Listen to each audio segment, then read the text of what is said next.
ঘুম ঘুম চোখ নিয়ে চলে যেতে হয় রান্নাঘরে। আর এটা যেন একটা রুটিন হয়ে দাঁড়িয়েছে। আর এটা শুধু আমার ক্ষেত্রেই তা কিন্তু নয়, এটা প্রত্যেকটা বিবাহিত মেয়েদের ক্ষেত্রেই হয়। তো রান্নাঘরে যাওয়ার আগে একটু ফেস ওয়াশ দিয়ে ক্লিন করে নিলাম ফেসটা, দেন চলে গেলাম রান্নাঘরে। আর এই যে দেখছেন তো রান্না অলরেডি বসিয়ে দিয়েছি আমি। এই ভিডিওটা যেহেতু গতকালকের একাদশীর আগের দিন, তো একাদশী যেহেতু উপোস থাকবো তাই নিরামিষ রান্না করব। তো আজকে রান্না করব সয়াবিন আর হচ্ছে বেগুন ভাজি। তো এগুলো রান্না করি, তারপরে দেখি আবার কি রান্না করি। এখন এই যে বেগুনগুলো ভেজে নিচ্ছি, দেন সয়াবিনটা রান্না করব। তো এটা ঝরিয়ে রেখেছি ভালোভাবে ধুয়ে, এরপর ভেজে নিব। আর সয়াবিন রান্নাটা একদম সিম্পলভাবেই, এই খাবারটা আমার ভীষণ প্রিয়। আর এটা লবণ হলুদ দিয়ে ভালোভাবে ভেজে নিলাম। আর আলুগুলো একদমই ভালোভাবে ভেজে নিব। আর একটু ঝাল করে রান্না করব এটা, যেহেতু নিরামিষ।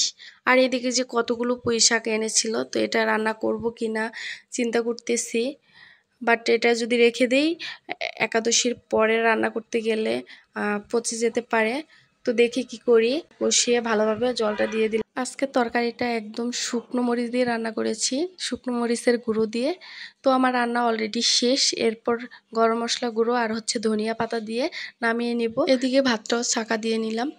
দেখুন কতটা সুন্দর হয়েছে কালার, আর খেতেও অনেক মজা হয়েছিল। এখন ওদের দুজনকে খাবারগুলো দিয়ে আসবো। এটা সকালের যেহেতু রান্না, তো আমার হাজবেন্ড খাবারগুলো খেয়ে অফিস চলে যাবে। তো এই ফাঁকে আমি ভাবলাম শাকগুলোও রান্না করে ফেলে আজকে সারাদিনের রান্নাটাই কমপ্লিট হয়ে যাবে। আর শাকগুলো অনেক সুন্দর ছিল পাতাগুলি। তো এখন শাকগুলো ধুয়ে তারপর বসিয়ে দেব। তো আজকে যেহেতু নিরামিষ, তো রসুন পেঁয়াজ দেওয়া যাবে না, তাই কালো জিরা ফোড়ন আর হচ্ছে শুকনো মরিচ দিয়ে দিলাম, কিছু কাঁচা মরিচও দিয়ে দেব। তো লবণ দিয়ে দিয়েছি।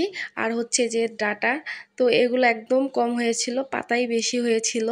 তো এই জন্য শাকগুলো দেখতেই আমার ভালো লাগছিল, তাই আর এগুলো নষ্ট করলাম না। ফাইনালি রান্না শেষ।